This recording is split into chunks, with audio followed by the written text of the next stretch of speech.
Հայտարարվել է, որ հացի գինը իջել է, դուք նման փոփոխություն նկատել եք, թե ոչ։ Բայց ընդհանուր խոսակցությունից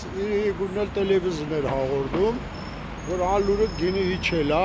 բայց հացը չի էժանանում։ Հələ ընդհակառակ, բացի որ մնացել է նույն գինը կամ մի հատ քաշն են պակասացրել։ Ես լավաշ եմ առնում։ Թեկուզ հենց լավաշը։ Լավաշը չի իջել։ Նույն գինն է մնացել։ Այո, 470։ Լսել ենք, որ իջել են,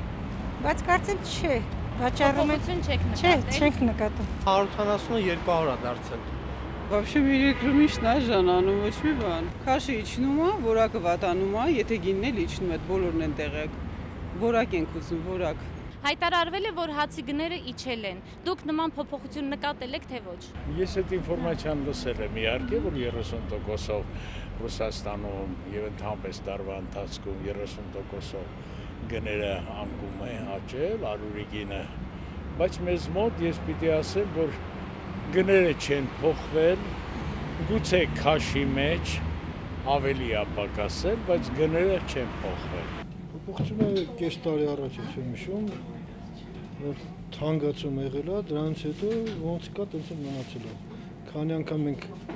այս տարվա մեջ էլ դիմել ենք, որ հացավերում, ասենք գոնե էժանացրեք, ոչ մեկը չի էժանացնում, ոնց կա գները նույն ձևի մնացել։